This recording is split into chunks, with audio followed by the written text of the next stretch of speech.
The last thing that I want to connect or talk about right now is the increase in domestic violence that has occurred since the pandemic started. Now, this is not just in the United States, and for reasons that I'm sure you can imagine, our estimates of domestic violence and other types of violences that often happen in the home behind closed doors are flawed. Because we don't know, we have a pretty good idea using statistics and particular types of victimization surveys, but we don't know necessarily how, if we're capturing the totality of these types of things, because they happen behind closed doors and there's a stigma in talking about them. But at any rate, I'm getting off topic just a little bit. We have seen that the calls to domestic violence hotlines have skyrocketed since the pandemic started. And this, again, is not just in the US, but it's been across the world. So I want to just consider two things in terms of sociology thinking about these bigger patterns, or what we call the sociological imagination, which is the ability to link what we might think of as an individual problem to these bigger kind of public issues, public problems. So, instead of just thinking of an abuser as a bad apple, we would say, what gives rise to these sorts of things happening? What is it in society that leads to high rates of violence, and so forth and so on? So why would the pandemic show us, or how could the pandemic show us anything about domestic violence or other forms of abuse that happen behind closed doors? Well, they definitely can help us to realize that this problem is quite widespread. Our best estimates from 2020, because we still have a few weeks left, are that 12 million women and men are affected by rape, physical violence, or stalking by an intimate partner, and this also includes domestic violence. Nearly 3 in 10 women and 1 in 10 men in the US have experienced rape, physical violence, and or stalking by a partner. The stats are, I could go on and on and on for another 30 minutes, but pretty kind of horrifying prevalence of domestic violence, of stalking, of different types of intimate partner violence, and sexual abuse. So one thing the pandemic can show us is that these things are, I don't want to say relatively common, but that they do occur quite often.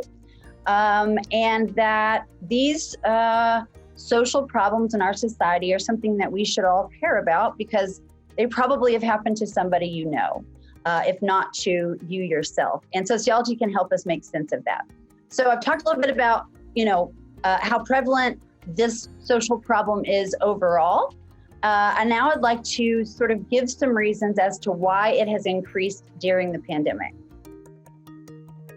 So the most, and again, this is like moving away from, Johnny's just a bad apple.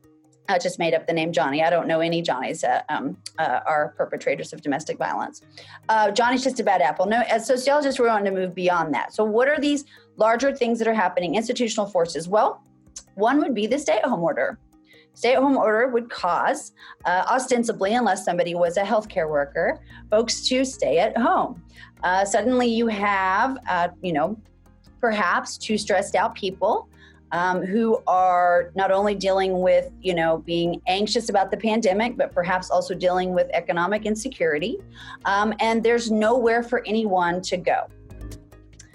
Another reason that the pandemic has increased domestic violence is related specifically to economic reasons. And the same thing happens after natural disasters.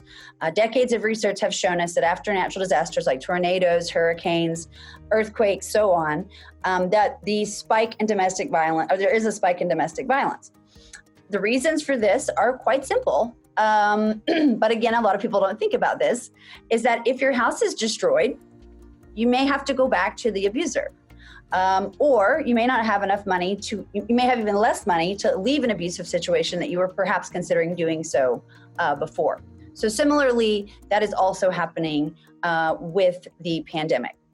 The third thing is just the regular kind of stressors of everyday life that, again, not to excuse any type of violence in any way, shape, or form, but the different types of psychological tolls that losing one's job, losing one's status, not having a place to go and feel productive every day, because there is, staggering unemployment right now, could lead to the type of stressor, and this is more social psychological, but could lead to a type of stressor that might, eventually lead to violence. So, and then when we look at these things by intersections, so what we mean by intersections is different types of situations or inequalities or privileges, marginalizations, how they come together. This domestic violence issue that's been revealed to us during the pandemic particularly has been hard on working class women and poor women. And again, sociologically, this is because of access to resources. This is not anything about, say, poor people in general. This is not a critique on them at all. This is saying, what are the bigger issues that would lead that to be the case? Well, again, less access to resources, less access places to go, maybe less access to family and friends who have money. So, or other types of resources that could help.